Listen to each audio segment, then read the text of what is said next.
안녕하세요. 브라질의 손정수입니다. 오늘 이야기는 브라질 이민에 대한 거를 좀 더 길게 다시 한번 설명드리는 시간을 갖도록 하겠습니다. 뭐 아시겠지만 브라질에 관련된 글과 또 동영상은 제 블로그 또한 이 유튜브를 통해서 몇 년간 지속적으로 특집같이 좀 다뤘습니다. 그 첫 번째 목적은 잘못된 정보를 가지고 브라질 이민에 도전하시는 분들이 상상외로 많다라는 것입니다.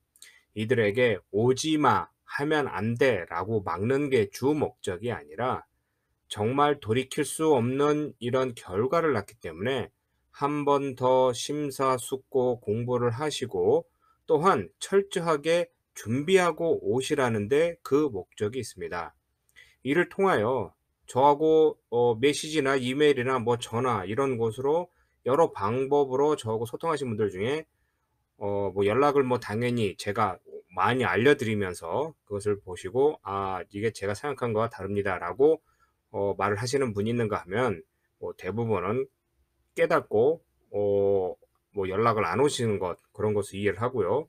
또 몇 분은 뭐 제가 또 들리는 소문에 의하면은 제가 그렇게 말씀드렸음에도 불구하고 도전하셨다가 뭐 큰 피해를 입고 뭐 "고생하신다." 뭐 하여튼 그런 식으로 제가 소식을 듣기도 하였습니다.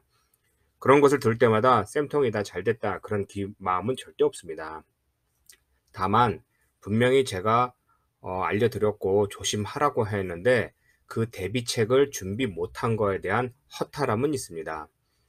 뭐 그런 말이 있죠. "남의 실수를 자꾸 되풀이하면 바보다."라는 게 있는데 다른 말로는 "뜨거운지 차가운지는 직접 겪어봐야 된다."라는 말도 있습니다. 이와 같이 이민이라는 것은 굉장히 어렵고요. 또 그 후유증은 상당하기 때문에 좀 많이 준비를 해야 되는데 실질적으로 이렇게 경험하기 전에는 이게 피부로 와닿지 않기 때문에 그런 내용들에 대해서 제가 몇 년간 지금 지속적으로 설명하고 있습니다. 요즘에 브라질에서는 내년에 2023 년에 이민 60 주년을 맞아요. 준비가 한창입니다. 뭐 여러 방법을 통하여 뭐 한인회도 그렇고 브라질 여기 상파울루 초연사관도 그렇고 우리 한인 사회에서도 분위기가 내년이면 이제 60 주년이 무엇인가 준비를 하자라고 해서 지금 활발히 움직이고 있고요. 뭐 각 단체에서도 뭐 준비하는 것으로 알고 있습니다. 저도 지금 뭐 한식협회라는 뭐 단체를 만들어 뭐 내년 행사를 좀 계획은 하고 있는데요. 어찌 됐건 이런 상황에서 약간 지금 현재 있는 우리 브라질 사회를 좀 이렇게 뒤돌아보는 시간을 좀 가져야 되겠다라고 하여 좀 뒤돌아보면은 좀 몇 가지 안타까운 사건이 있죠. 누구나 다 아는 것과 같이 코비드로 인하여 전 세계 모든 사람들의 삶이 크게 바뀌었습니다. 이것은 누구든지 거부할 수 없는 그런 현실이고요. 많은 사람들이 목숨을 잃었고 또 삶의 터전을 잃어버리기도 하였습니다. 한국에서는 뭐 다른 나라가 아닌 특히 인제 대한민국에서는 뭐 이런 말 하면 또 오해를 할 수 있지만 사망자 숫자가 굉장히 적습니다. 뭐 돌아가신 분들의 또 있으시니까 그분들에 대한 이런 고통을 제가 무시하는 건 아니지만 그러다 보니 그러니까 한 사망자 수가 많이 적다 보니 현실적으로 많이 이해를 못 하시고 또한 이 현실적으로도 피부에 와닿지 않다 보니까 그냥 안일하게 생각하시는 분이 많습니다. 그렇지만 이 외국에서 보면은 사람도 많이 죽었고 더군다나 이 이동 제한이 크게 제한되다 보니 제가 알기로 한국은 완전 통제가 이루어지지 않았습니다. 그러니까 뭐 영업 제한 뭐 시간이 있었지만 특히 뭐 다른 나라가 아닌 브라질 같은 경우는 아예 뭐 몇 달간 뭐 가게 문을 못 열고 하다 보니 뭐 엄청난 경제적인 피나 이런 피해가 있었죠. 이런 상황에서 브라질에서 사는 분들이 많이 한국으로 들어가셨습니다. 먹고 사는 게 힘들어서 가시는 분도 있고 또 한국 귀환을 또 오래전부터 준비하신 분들도 '아 이번 기회에 그냥 들어가자.'라고 들어가신 분도 많고 또 뭐 몸이 아프셔서 들어가신 분도 있고 뭐 여러 가지 이유로 들어가신 분이 많습니다. 이것은 어쩔 수 없고 또 누구나 다 인정해야 되는 상황입니다. 그렇지만 그전부터 어떤 조짐이 있었냐면 브라질에서도 살고 계신 분들이 한둘 떠나고 있던 상황입니다. 이 이야기는 제가 10여 년 전부터 계속해서 이야기하고 글로 쓰고 사람들한테 호소하던 겁니다. 브라질 한인 사회가 변하고 있다. 그 이유는 오랜 경제적인 이런 성장도 있었지만 오랜 침체기가 오고 있으니 그러니까 쉽게 해서 뭐 당연히 먹고 살 일이 없다면은 브라질 떠나겠지만 그러지 않고 내가 하는 일이 예전과 같이 그렇게 수익이 많이 안 난다. 그럼 내가 이거 미친 듯이 내가 왜 해야 돼? 다른 일을 하든가 아니면 내가 어떻게 이렇게는 뭐 벌어들인 자산이 있으면 그것을 먹고 사면 되지 내가 꼭 이렇게 해야 되나?라고 해서 떠나신 분이 많다라는 것이죠. 그들의 대다수는 당연히 1세대와 1.5세대라는 겁니다. 그러니까 이거는 이민 60 년을 보면은 보통 한 세대를 지칭하는데 그 기간 동안에 1세대들이 많이 들어가고 있던 그런 상황이었던 것이죠. 그래서 지금은 예전과 같지가 않은데 한 90 년대부터 2010 년도 사이 브라질은 엄청난 경제 성장을 이룩하였고요. 그 기간에 우리 한인들은 돈을 많이 벌었습니다. 특히 이제 미국이 뭐 2008 년도부터 시작을 하여 경제적인 이런 불황을 겪을 때 이 브라질에서는 경제 호황이 있어서 현찰을 많이 쓰고 돈을 많이 쓰면서 전 세계를 돌아다녔던 그런 상황이었던 것이죠. 그러니까 전 세계에 있는 사람들이 '야 브라질이 제일 잘 사는구나. 아주 멋진 삶을 살고 있네.'라고 이야기를 하였고요. 실제로 그 기간에 이 브라질을 놀러 가셨던 분들은 이리 보면 집이 으리으리하고 바닷가 쉽게 가서 많이 돈 쓰고 뭐 골프도 많이 치고 뭐 여행도 많이 가고 하니까 환상이라는 그런 생각을 많이 가졌다는 것이죠. 그렇지만 뭐든지 영원한 것은 없습니다. 문제가 있었고요. 그 문제는 차츰차츰 시간이 지나며 이 현실화가 되는데 그것은 바로 경제 호황이 지속되지 않았던 것입니다. 그러면 그 경제 호황이 왜 계속 지속되지 않았을까요? 그것은 뭐 당연히 뭐 2000 년대부터 꼭 브라질에 뭐 특출나서 돈을 번 것이 아니라 전 세계적으로 경제 호황이 일어나며 많이 생산해내는 시대였고요. 중국 같은 나라가 문을 개방하여 많이 생산하자 자원이 모자라서 브라질에서 많이 수출하던 그런 시기였던 것이죠. 그러니 주체할 수 없이 들어오는 달러로 인하여 브라질 국민들이 돈을 많이 벌었고 그 돈을 흥청망청 뭐 여기 쓰다 보니 사람들의 씀씀이가 굉장히 많이 올랐던 것입니다. 그래서 믿기지 않겠지만 2012년, 13년 이럴 때 보면요. 브라질 물가가 세계에서 손가락 열 손가락 안에 들 정도로 굉장히 비싼 나라였습니다. 특히 인제 뭐 북유럽 같은 나라 비교해서도 뒤지지 않을 정도로 항상 맥도날드 빅맥 지수로 보면 뭐 세계 1, 2 위를 다툴 정도로 돈이 많이 비쌌던 것입니다. 왜 그러느냐? 달러가 많이 들어오니까. 그러면 브라질 국민들도 그때는 어떻게 했느냐? 돈을 많이 벌었습니다. 그러니까 다들 일자리가 있던 것이죠. 월급을 많이 벌다 보니 당연히 범죄율도 확 줄어들고 누구나 돈을 많이 벌던 시대였습니다. 그치만 이것은 지속될 수 없는 모델이었고요. 당장 2008 년도부터 미국이 저렇게 경제가 인제 어려지자 당연히 브라질은 돈들이 많이 빠져나가기 시작하고요. 또 그동안 빌려줬던 브라질에 토지했던 돈도 회수하는 것도 있지만 또 많이 이 브라질 국채를 샀다라든가 아니면 브라질에 돈을 많이 빌렸던 사람들이 돈을 한둘 빼기 시작하자 그 경제가 약간 흔들렸고요. 무엇보다 전 세계적인 공장 역할을 하던 중국이나 이런 중국에서의 이런 생산성이 줄어들고 당연히 뭐 미국 같은 경우는 소비가 줄어드는 등 이게 계속해서 이런 경제 호황 불경기가 인제 조짐이 보이자 브라질도 불안해지기 시작한 겁니다. 그래서 그때부터 하나 둘 조짐이 보이며 제가 2014년 같은 경우 제 주위에 있는 이 20 200여 명 200여 명 정도의 제 주위에 있는 사람들을 대상으로 제가 조사를 해 보니까 그때만 해도 우리 한인 사회에서는 옷가게를 하시는 분들이 벌써 반으로 줄어들었다는 것이죠. 반 이것도 많은 숫자입니다. 예전에는요. 거의 99%가 다 의류업에 종사했었는데 반으로 줄었고요. 그럼 나머지 반은 무엇이냐? 직장 생활했다는 거죠. 2014 년부터. 그럼 지금 그때부터 지금까지 한 8 년이 지난 시대에서 어떤 현상이 일어났을까요? 예, 당연히 옷 장사를 그러니까 자영업을 하는 분이 많이 줄었습니다. 그랬니 이렇게 어렵고 또 1 세대들은 옛날에 뭐 90 년대 뭐 80 년대 고생해서 90 년대 돈을 많이 벌어서 엄청나게 돈을 많이 쓰고 이런 부자처럼 살던 분들이 사업도 규모도 줄어들었고 또 자식들한테 물려줬고 그 자식이 그것을 또 이어서 계속해서 돈을 크게 벌는 그런 사업을 키우는가 하면은 또 누구는 "아이 나는 이거하고 안 맞아."라고 해서 다른 직장을 온다라든가 자기 전문직으로 가든가 다른 사업을 하는 사람도 있고 하는 등으로 해서 예전에 그렇게 찬란하던 브라질 봉해지로 이런 시대에 보신 분들은 지금 오면은 '예전과 같지 않다.'라는 분위기를 쉽게 알 수 있습니다. 그렇지만 사람들은 누구나 큰 고통과 또 큰 기쁨을 영원히 가져가는 것처럼 그 당시에 멋졌던 모습을 보신 분들한테는 항상 꿈이 있기 마련이죠. '야 브라질엔 누구나 가서 몇 년만 고생하면 돈을 벌더라.' 근데 그것은 진짜 20세기 말 2000년대 전만 해도 가능하던 시대였고요. 지금은 그렇지 않다는 것이죠. 시대는 변하고 또 환경도 변하는데 예전에 잘났던 것만 보고 나서 특히 여기 이곳 브라질에 살다가 한국으로 들어가신 분들 중에는 '아 브라질이 좋고 멋지기 때문에 그 나라에 가면 누구나 성공할 수 있다.'라고 주위 사람한테 말하는 사람들이 많습니다. 당연히 그분들이 예전에 와서 그런 활동할 때는 정말 좋았던 곳이고 기회가 많이었던 곳인데 다 그것은 호랑이 담배 피던 시절의 이야기라는 것이죠.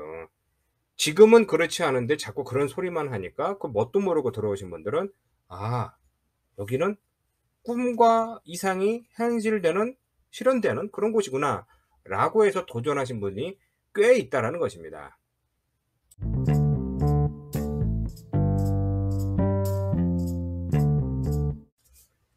이런 이민에 대한 정의를 조금 내릴 필요가 있습니다. 지금 제가 말씀드리는 것은 제 개인적인 생각과 경험입니다. 그러니까 이것을 토대로 얘기를 들으니 그냥 이것을 일반화시키지 마시고요. 제가 분석하고 경험하고 공부한 내용을 정리를 하자면은 이민도 여러 가지 단계와 목적이 있습니다.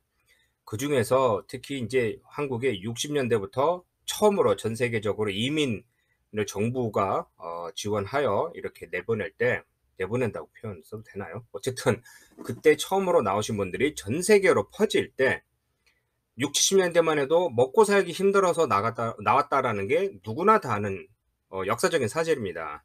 대한민국이 그때가 막 뭐 6.25도 끝나고 뭐 이래서 나라가 혼란스러울 때 나왔기 때문에 어떻게 하든 어느 나라 가서 100 불이라도 벌으면은 크게 도움이 되는, 또 그 당시에 문화적으로도 그게 맞던 시대였던 것이죠. 그렇지만 산업화가 많이 이루어지면서 80 년대 90 년대만 해도 예전과 같이 좀 시스템이 좀 나라가 좀 갇혀가고 경제 규모가 컸기 때문에 그때 나왔던 분들은 그래도 60 년대 70 년대와 달리 조금 더 준비해서 앞으로 미래로 영화 같은 뭐 헐리우드 영화에서 나오는 것 같은 곳에서 '우리 자식들이 살았으면 좋겠다.'라고 해서 나왔던 분들이죠. 저도 그때 해당이 되는 사람입니다. 그럼 그다음부터 2000 년대부터는 어떤 분들이 오셨냐? 이분들은 88 올림픽 이후 경제 발전 혜택을 많이 받으셨던 분으로서 그들은 대부분은 좀 기술이라든가 자본을 좀 가지고 나와서 한국에서 내가 했던 것을 좀 이어서 한다라든가 아니면은 브라질뿐만 아니라 어느 나라 이민이든 가든 맨 땅에 헤딩이 아닌 좀 자기가 가지고 있는 기술과 뭐 이런 자본을 통해서 조금 더 좀 고급스러운 조금 좀 준비된 단계의 이민 생활이 있던 것이죠. 어찌 됐건 이때만 해도 중요한 것은 대한민국에서 벌어들이는 소득보다 밖에서 외국 생활하면서 벌어들이는 소득이 더 높았다는 것이죠. 단 그거 하나이기 때문에 외국에 나왔더니 뭐 치안이 안 좋다, 뭐 의료 혜택이 안 좋다, 또는 외롭다, 차별받는다, 이런 것을 다 경험하면서도 돈을 많이 벌기 때문에 외국에서 살아야 된다라는 것이 이민 역사의 역사입니다. 그렇지만 이게 우리가 알겠지만 2010년, 15년부터 점점 지나가면서 대한민국은 더 소득이 높고 살기 좋은 곳으로 인식되고 또 현실적으로 소득이 높은 반면 외국에서의 삶은 녹록지 않다라는 것이죠. 일반적으로 다시 말씀드리면 제 경험이지만 이런 브라질 같은 나라에서 자영업을 하여 사업을 크게 하지 않는 이상 현실적으로 월급을 받고 직장을 다닌다는 것은 굉장히 어렵다는 것입니다. 1.5세나 2세가 아니라 여기서 국적을 가지고 태어난 사람이라고 해도 브라질은 임금이 대체적으로 싸다는 것입니다. 당연히 뭐 초봉이나 뭐 이런 뭐 대학교를 나오면은 뭐 한 300불, 400불 번다고 하더라도 그러지 않고 일반적으로 어느 곳에 가서 아르바이트를 해도 한 달에 뭐 200불, 300불 벌까? 임금이 싸다는 것이죠. 그래서 직장 생활 다니다 보면은 뭐 좋은 회사에 들어가서 뭘 하다 보면은 글쎄 한 1000불 정도 벌까요? 초봉. 그러면 그게 나중에 몇십 년 다녀서 그게 2000불 될까 3000불 될까 하는 식으로 올라가기 때문에 직장 생활만 해서는 어렵다는 것이죠. 그러면 우리 한인들도 다 그렇게 가느냐? 그건 아니라 진짜 공부를 많이 해서 전문인이 되어 그 대기업에 들어간다라든가 아니면은 자유직종업에 단다라든가 의사가 뭐 변호사가 된다라든가 아니면 브라질 현직 공무원이 되어 높은 월급을 받는다라는 방법이 있는 것이죠. 그렇지만 이것은 보편적인 것이 아니라 굉장히 많은 노력과 비용이 들어간다는 것이죠. 그래서 이곳에서 그러면 내가 공부를 못 했다라든가 안 했다라든가 자원이 돈이 없다라든가 하면은 맨 땅에 헤딩해야 되는데, 그럴 경우 브라질에서 개천에서 용나기는 정말 이건 하늘의 별 따기보다 더 어렵다는 것입니다. 그래서 한국으로 다시 들어가신 분들이 대략 있고요. 그 부분에 대해서는 제가 십몇 년 전부터 쓴 글이 있습니다. 연어족이 귀환이라고. 그때 제가 본 것은 바로 80년대 일본 사회가 외국에 사는 2세, 3세들을 값싼 노동력으로 수입하여 일본 경제를 부흥시킨 것 같이, 우리도 어느 정도 지나면 외국에 사는 우리 한인들 동포들의 자녀들도 이런 식으로 가서 값싼 노동력이 될 수밖에 없다라고 제가 내다봤던 것인데, 현실화가 됐다는 것이죠. 뭐 누구나 다 아는 것과 같이 이것은 어쩔 수 없는 역사의 뼈저린 이런 현실입니다. 이젠 이민 사회가 예전과 같이 막무가내로 나오는 것이 아닙니다. 대한민국이 잘 살고 있다 보니 완전 뭐 밖으로 나가서 한 달에 1,000불 벗는다, 만약 2,000불 번다 그러면 굳이 대한민국에서의 삶을 버리고 말도 안 되는 먼 나라에 가서 직장 생활을 할 사람이 있을까요? 거의 없죠. 이것은 대한민국 나라가 어느 정도 이제 수준이 높았기 때문에 이민자가 많이 없다라는 겁니다. 우리가 잊지 말아야 될 게, 외국 같은 경우 뭐 유럽이라든가 미국 같은 나라, 그런 나라 사람들은 뭐 특별한 이유, 그러니까 뭐 직장이라든가 아니면 자유를 뭐 찾아서, 아니면 뭐 자기가 뭐 주위 환경, 뭐 날씨가 더 좋은 곳이라든지 이런 이유로, 그러니까 프랑스, 독일, 뭐 미국 이런 사람들이 외국을 나가지, 그러지 않고 그냥 네 나라 싫고 못 사니까 더 좋은 나라 이민을 가는 경우는 거의 없다라는 것이죠.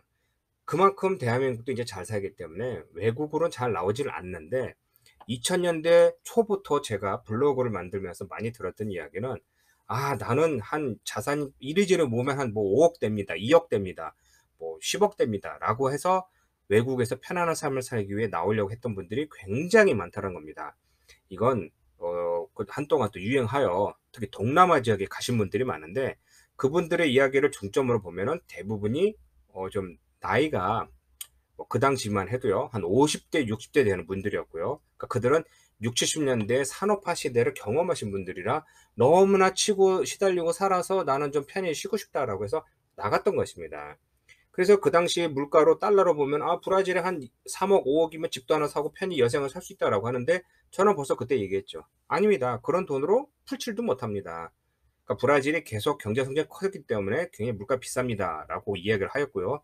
실제로 제가 동남아 이야기를 들어보면은 그곳 어느 곳에 사더라도 우리 대한민국인들이 수준 있게 살려면 최대 한 달에 한 3,000불 정도, 4,000불 아니면 5,000불 정도는 줘야 되지 않느냐라고 하니까, 결국은 대한민국 뭐 서울에서 사는 비용과 비슷하다는 겁니다.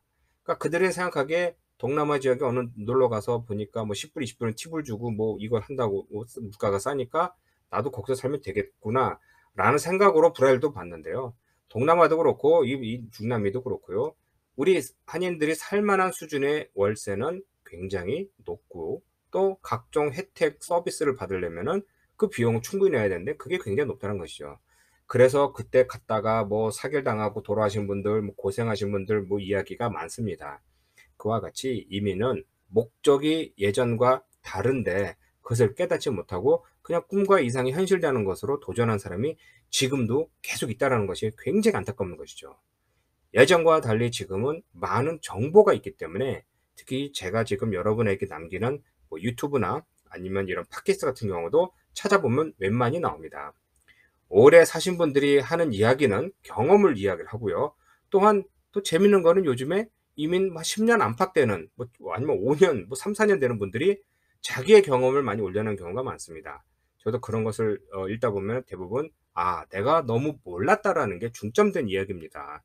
내가 너무 몰랐고 나는 그냥 한쪽 눈만 감고 온 것 같이 잘못 알고 왔다. 그렇지만 여기서 어떻게 살아남았고 앞으로 어떻게 가겠는데, 한국을 들어가야 될지 여기서 그냥 살아야 될지 모르겠다라는 이야기를 많이 하는 겁니다.